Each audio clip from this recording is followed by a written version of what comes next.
આનંદ ગમે ત્યાંથી આવે, તમારું હૃદય ચોખ્ખું હોય તો જ આનંદ કરી શકો. ખિસ્સામાં 10 લાખ રૂપિયાનો ડટ્ટો પડ્યો કે મોજના તોરાનો છૂટે રાખે,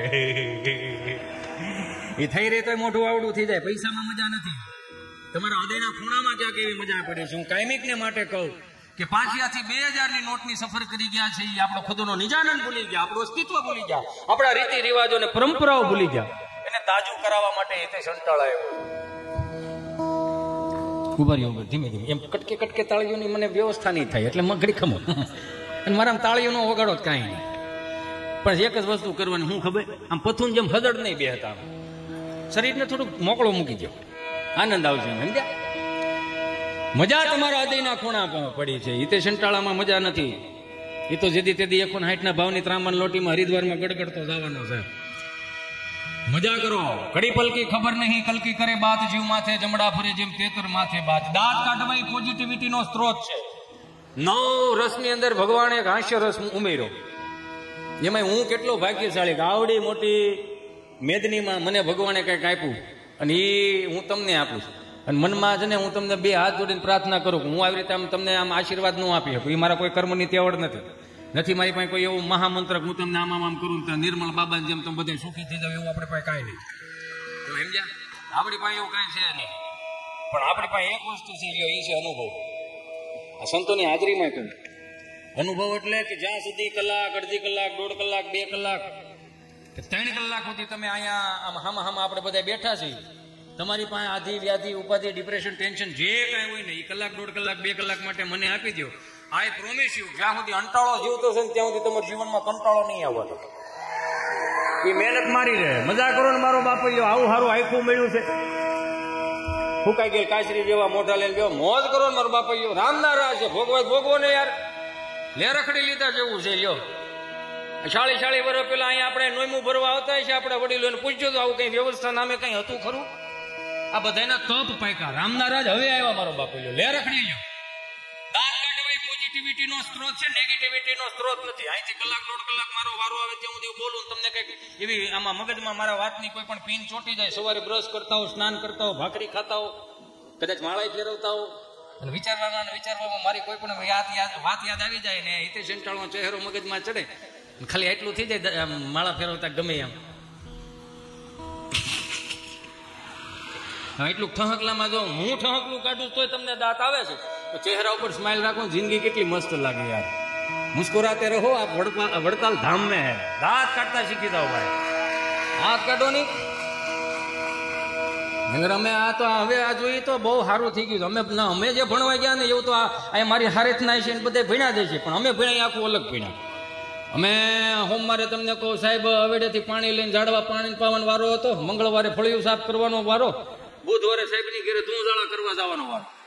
એટલે બધું સેવાભાવ શીખીને પ્રાથમિક શાળામાં છે એટલે સહજતા લાગે. એવું નહીં કે આ નહીં હાલે ઓલું નહીં હાલે, બધું હાલે. અહીંયા આનંદ કરો, બસ નિજાનંદ કરો. અમે સ્વામી અમે જયારે ભણતા ને તે ગાંધીનગરથી ઇન્સ્પેક્શન આવ્યું, એટલે બધા શિક્ષકોએ અમને કીધું હતું કે સાહેબો આવે છે ગાંધીનગરથી, બધા સાનમુના રહેજો અને સવારે નાહી ધોઈને કમ્પ્લીટ થઈને બાબરી પાડીને આવજો. અમે બધા બે ગયા હતા. એમાં સાહેબોની જીપ આવીને એક સાહેબ આ રૂમમાં વી ગયા, એક સાહેબ આ રૂમમાં વી ગયા અને એક સાહેબ અમારા રૂમમાં આવ્યો. અમે 48 જણા બેઠેલા. તો સાહેબ આવીને કીધું છોકરાઓ અમે ગાંધીનગરથી આવ્યા છીએ, તમારા શિક્ષકો કઈ રીતનું શિક્ષણ આપે છે અમારે તપાસમાં આવ્યા છીએ. તો હું અહીંથી જે પણ સવાલ કરું કોઈ પણ છોકરો જવાબ આપશે એમાં તમારા શિક્ષકની પ્રગતિ થાય. તો અમારે ગભાને ઉભો થાય, ગભા હું નામ તારું છું ગભો. એમાં એનું કારણ છે, એને કંપની ફોલ્ટ જીભ જલાય ચોંટે અટકે. અમારા બેનો જન્મ ખૂબ નાનપણમાં થયેલો, સમજ્યા? એટલે કે ગભો કે સારું સાહેબ કે બોલ ગભા, શિવનું ધનુષ કોણે ભાંગ્યું? તો ગભો ઢીલો પડી ગયા કે હું કાલે આવ્યો જ નતો, હું આવ્યો તો હાજરી ભરાઈને વીએ ગયો તો. કેમ? મારા બા ભેહું પાવા હવેડે ગયા ને, એમાં ભેહું ભડકીને સીમમાં ગઈ હતી. હું મારા બા બે ભેહું વાહે થયા હતા, એવું ધનુષમાં અમે નહોતા.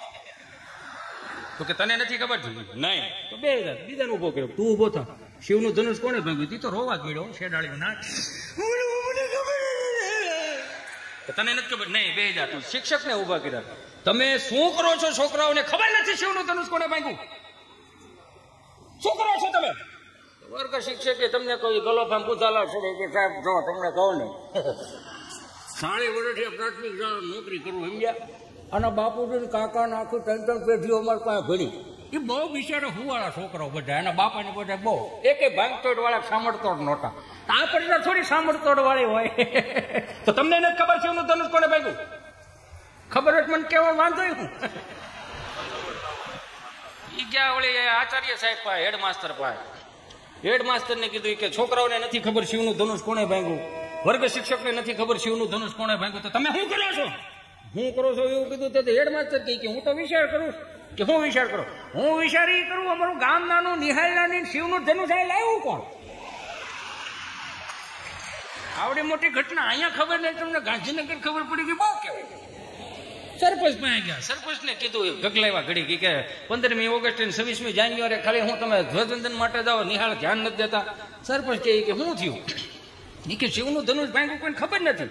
ત્યાં તો સરપંચે ખીસા 10,000 રૂપિયા કાઢીને સાહેબના ખિસ્સામાં નાખી કે આયો ખિસ્સામાં નાખો કે આ એના એ કે જેને ભાંગ્યું એને મહેરબાની કરીને આ વાત છે ને ગાંધીનગર કે સોપડે ન ચડાવતા. એક તો અમારા ગામમાં દીકરીઓ કોઈ દેતા નથી, અને આ પાછું તમે આ સોપડે ચડાવશો તો આખું ગામ બંધ થઈ જાય.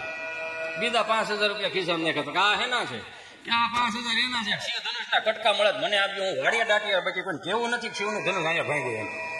એ મારો રામ ભલું કરે, આમ નમ હાલ્યું જાય. હમણાં એક દાદા 7-12 ની નકલ કઢાવવા તાલુકા પંચાયતની ઓફિસે ગયા છે. ગામડાના દાદા બિચારા કિચોડ સાયકલ લઈને આમ વહેલા વિલમાવડો ડૂટો નીકળી ગયેલો વહેલા જતા.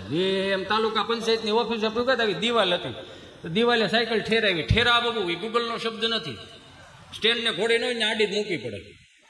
તો ઓલા વોચમેન કાકા ભાળી ગયા કે ઓય દાદા ઓય, હા એ સાયકલ ત્યાંથી લઈ ગયો, હા એ સાયકલ ત્યાંથી લઈ ગયો, હા આ મોટા મોટા નેતાઓ આવતા હોય. હા તો ભલે ના આવે, મેં તાળું મારી દીધું. અરે રામ ભલું કરે, આ હાજર જવાબી વાત છે. આ બાપ દાદા ભીણા નહોતા ગીણા હતા. બોલો જો હાવ કોઠા હોય તો મજા જ આવે રાખે. હમણાં શારદાદા મંદિરના ઓટલે બેઠેલા તો એક દાદાને પસાર થવું. જે દાદા પસાર થતા હતા એ દાદાએ શારદાદાને કીધું હાલો હાલો ગામમાં પારાયણ બેઠી. હા એ ગામમાં પારાયણ બેઠી. કેટલા દિવસે બેઠી? 2 દિવસે બેઠી. મને ખબર નહીં. હે ઉકાભાઈ બોલ્યા આ એ બેઠી છે પણ આપણને ત્યાં કઈ મગજમાં ઉતરેવું છે કા હિન્દીમાં વાસે. હા હિન્દીમાં વાસે, કઈ મગજમાં ઉતરે નહીં. હું ત્યાંથી ચોથા દાદા બોલ્યા કથા ભલે નહીં હિન્દીમાં હોય, બુંદી ગાંઠિયા મોહલ થાળ થોડો હિન્દીમાં હોય, એમાં તો માલ કાપી નાખવાનો જ હોય ને ભાઈ. બોલો આ ભૂખા રે બે હાથ જોડીને પ્રાર્થના કરું આ વડીલો જ આપણું સાચવી રાખવું. કેવું સાચવી રાખવું? 4 ધામની યાત્રામાંથી કોઈ વડીલો આવતા હોય. આજના યુવાનો મારા ભાઈઓ બેઠા છો, આપણે બહુ ભાગ્યશાળી છીએ કે કંઈક ધર્મની ધજાઓ નીચે બેઠા છીએ, કંઈક સંતોની હાજરીમાં બેઠા છીએ. આપણે કંઈક 7 જન્મના પુણ્ય ઉદય થયા છે, તો એ હું તમે ભેળા છે મારા બાપ. વધાવવા જોરદાર તાળીઓથી આયોજનને સાહેબ. 4 ધામની યાત્રામાંથી કોઈ વડીલ આવતા હોય, ઉકા દાદા, રામજી દાદા, ભીમજી બાપાની બધા એના હામૈયા કરતા. તેથી અમે જભાવાળા નહોતા, અહીંયા આવા સુંદર મજાના સાઉન્ડ નહોતા. એક ખાલી દોકડો ને એક ખાલી મંજીર હોય, કાંઈ ન હોય. તમે જોવો તો ખરા. 45 વર્ષનો કોઈ યુવાન 4 ધામની યાત્રા કરીને કદાચ ગામના પાદરમાં આવે તો 70 વર્ષનો દાદો એના હામૈયા કરવા જતો, એને પગે લાગતો ને પગે લાગીને કહેતો બાપા બહુ સારું કર્યું. જો આ તમને પગે લાગવાથી અમારે 4 ધામની યાત્રાઓ આવી ગઈ. આ ભોળ પણ આપણા ગામડાનું એને સાચવી રાખ્યું. આ આધુનિકતા તો હવે આવી, ટેકનોલોજી હવે આવી. પેલા કઈ આવું નતું, હાવ ભોળ પણ હતું. કેવું? શેરી વળાવી સજા કામને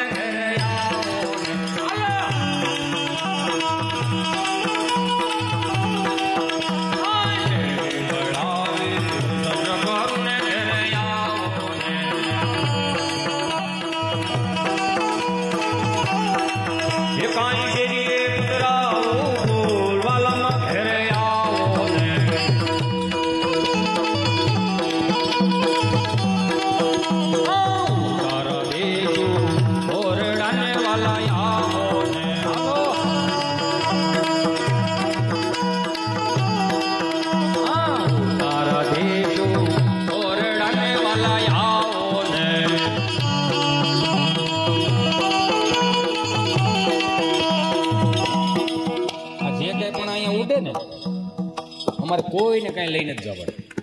બધું અહીંયા મહારાજના ચરણોમાં મૂકીને જવાનું. એટલે જ્યાં પણ તમને મોજ આવે ને એવા અમારી પાસે આ રોજ નો થયો ને આની તાણ છે પણ ભૂખ નથી, આની તાણ બહુ છે પણ હવે ભૂખ નથી જાગતી, નથી જાગતી એને રીઝન છે કે સંતોના આશીર્વાદ એ જે માળો ફેરવીને અમારા ઉપર હાથ મૂકે છે ને આ કદાચ એની કૃપાનું અમે ખાઈએ છીએ. હાલો શેરી વળાવે સજગારુને ઘેરે આવો, કાઈ ઘેરીએ પધરાવો, બોલવાલાના ઘેરે આવો ને. હાલો આ ઉતારા દેશું ઓરડાને વાલા આવો ને.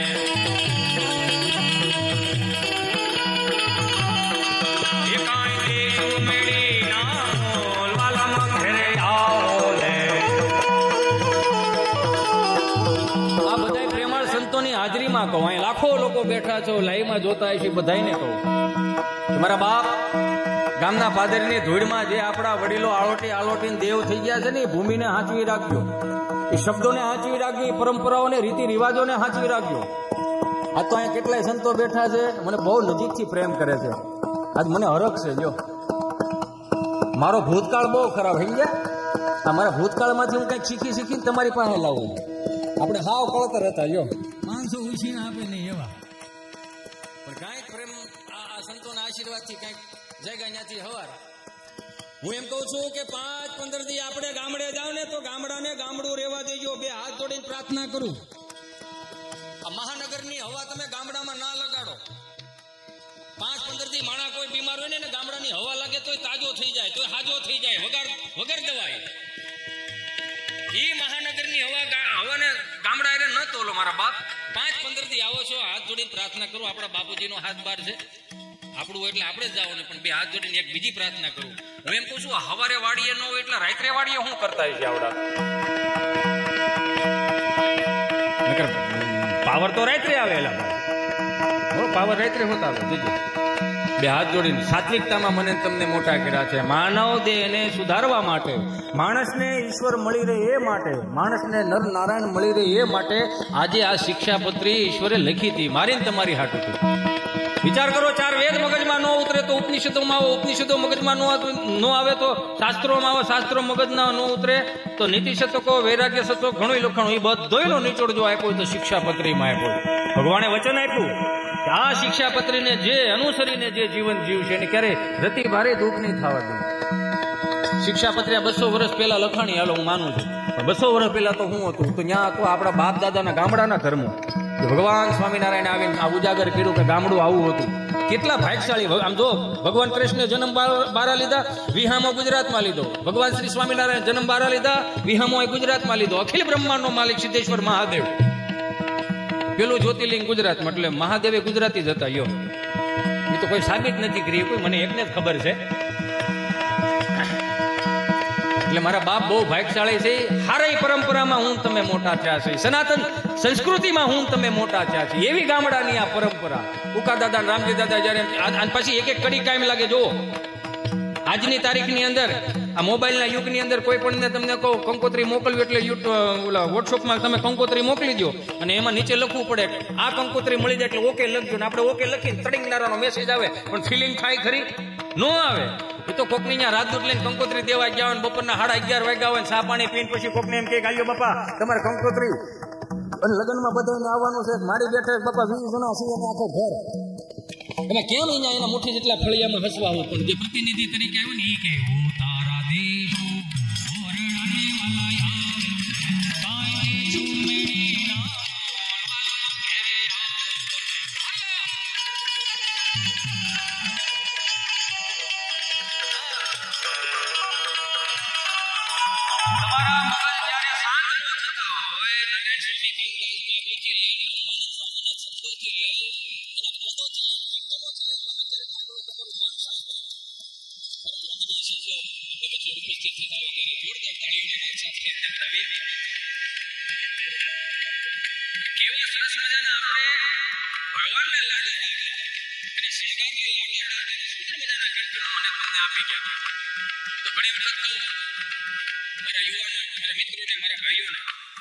આપણે દુઃખી થવા જન્મ નથી લીધો.